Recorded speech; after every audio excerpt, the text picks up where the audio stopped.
천재 제갈량. 그의 마지막 순간에 남은 단 하나의 두려움은 무엇이었을까? 삼국지의 수많은 영웅 중에서도 두려움이란 단어와 가장 거리가 있어 보이는 인물. 바로 제갈량이다.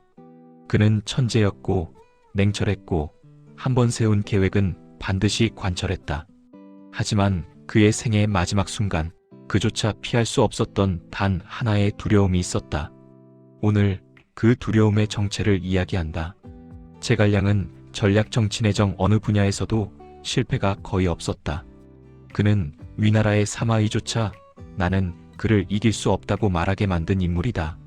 남만 정벌 성공, 북벌의 대의명분 확립, 족한의 국가 시스템을 거의 혼자 설계, 군량, 병참, 외교까지 완벽 통제. 대부분의 장수들은 전장에서 죽음을 두려워했다. 하지만 제갈량에게 죽음은 문제가 아니었다.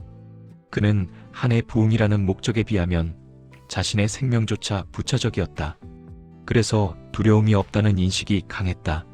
그러나 그의 말년 단 하나만큼은 끝까지 마음에서 지우지 못한 두려움이 있었다. 오장원 북벌 당시 제갈량의 몸은 이미 한계였다. 과로로 내장을 해친 지 오래였고 군량 확보, 문무를 겸한 통솔, 수천 개의 결제까지 그는 매일 몸을 갈아 넣었다. 하지만 더 큰 문제는 그의 조급함이었다. 유비 사후 족한의 국력은 급속히 약해졌다. 그는 알았다. 시간이 족한의 편이 아니다. 그래서 죽음을 두려워한 게 아니다. 그는 시간이 부족한 것을 두려워했다. 당시 위나라에서는 제갈량의 천적이라 불릴 존재 사마이가 급격하게 세력을 확장하고 있었다. 제갈량도 인정한 상대. 그는 심지어 제갈량에게 몇 번이나 패하면서도 절대 무너지지 않았다. 제갈량은 계산했다. 사마이를 견제할 수 있는 시간은 얼마 남지 않았다. 자신이 죽고 나면 족한은 사마이에게 삼켜질 것이 분명했다. 두려움은 바로 그것이었다. 내가 없는 족한은 사마이를 감당할 수 없다. 제갈량이 떠날 때를 대비해 후계자로 지목한 인물은 강유였다. 강유는 뛰어난 장수였다. 하지만 제갈량처럼 내정 외교 전략 병참을 모두 통제할 수 있는 인물은 아니었다. 제갈량은 족한의 체제를 너무나 잘 알고 있었다. 자신이 만든 시스템은 제갈량이 있을 때만 굴러간다는 것을. 그래서 죽음이 다가오던 그 시기, 제갈량을 잠 못 들게 만든 것은 전장도 패배도 죽음도 아닌 내가 떠난 뒤 이 나라는 어떻게 되는가. 오장원의 마지막 밤, 그는 병사들에게 티를 내지 않았지만 몸은 이미 움직이기 힘들었다. 그는 마지막까지 군막에서 지도를 펼쳐놓고 위나라의 동향, 사마이의 배치, 족한의 장수들을 점검했다. 그날 그는 3번 한숨을 쉬었다고 기록된다.